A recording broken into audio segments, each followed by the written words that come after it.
My grandfather told me the hills were haunted. I did not believe him at first. You should sleep over. You know how these hills are during the night, my grandfather urged. Yes, I know, I replied with a laugh. Durkivik is gonna get me and eat my teeth. I got no reply from the grandpa, only a flat stare. We spent a day cutting and preparing firewood for the winter at his house, located in a remote village of South Serbia. With gloomy hills all around, work took us a bit more time than we expected, allowing early autumn evening to creep upon us. I'll be able to catch a bus. Don't worry, Gramps. If I head out right now, that is. You are probably right, and nowadays there are streetlights to help you feel safer anyway. Yes, from Babaroga. That is going to eat my toes, right? I know you like to make fun of it, kid, but you wouldn't laugh if you saw what I saw. What did you see? No time to tell you anyway. Go ahead, you're gonna miss the bus. I looked over at the sun slowly setting behind the tired hills. I don't visit him that often, let alone sleep over, so a sense of guilt washed over me as I looked over at him sitting on a wooden chair he made, drinking a bit of his favorite brandy. I didn't believe his stories, but I figured he could have used some company. He has lived alone ever since my grandmother died a few years back.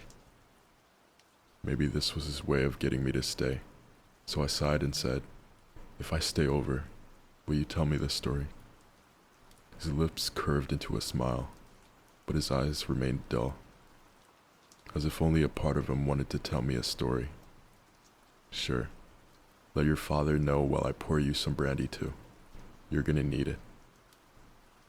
I quickly called my father, while Grandpa got inside the house, bringing out a bottle and something else, a smaller empty bottle, covered in dust, as if it hasn't seen the light of day in a very long time.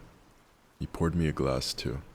We cheered, and we crossed ourselves in Orthodox Christian manner, as it was a custom in this religion.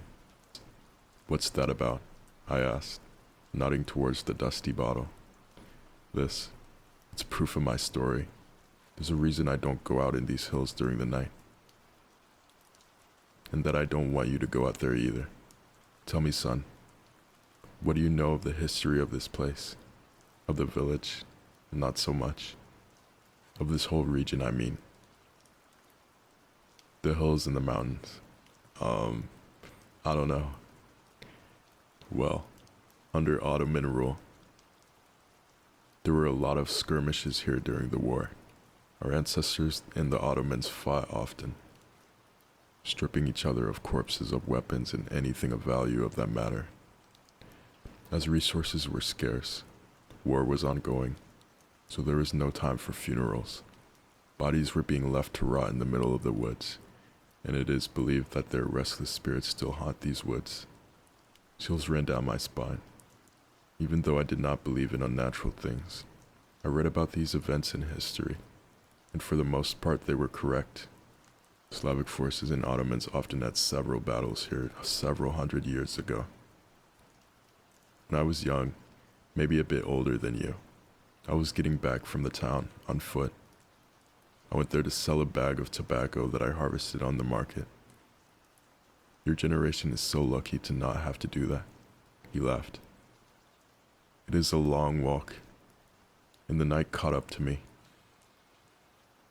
I had some luck to have a bit of moonlight here and there. Otherwise, it would have been pitch black. Several kilometers away, though, I suddenly started hearing music, out of nowhere. From what I could gather, it seemed as if I ran into a wedding. A wedding in the middle of the night, in the hills? Yes, exactly.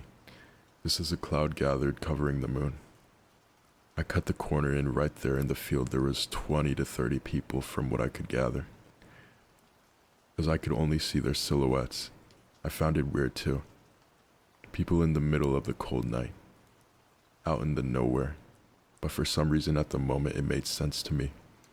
One of the men started walking towards me, telling me they are celebrating, and offering me a drink. The last trace of a smile left my grandfather's face, and his voice became dead serious. I was hesitant at first, but he insisted. It was a cloudy night, and I had to walk a bit more to my home, so I thought, why not? I could use a drink, so I took the bottle he was offering. He turned to me, a grave expression on his face. Tell me now, son, what did we do right before we emptied these glasses? He gestured to 2 empty glasses in front of us. I stared at him blankly for a few moments before remembering. We crossed ourselves. Right, and so did I. Back then, see, it is not just a custom. By crossing yourself before you drink, you are calling the Spirit of God to you, to drive away evil. I know it sounds silly, but we have been doing it for centuries now. Before I drank back then, I instinctively crossed myself. As soon as I did it, it was like I had woken up. It was like I had been pulled out of a dream, or a nightmare for that matter. Music stopped, people disappeared, and the scariest part is, I was not even in that field. Where were you? I found myself on the edge of a bridge, as if I was getting ready to jump down, right where the rocks in the river are.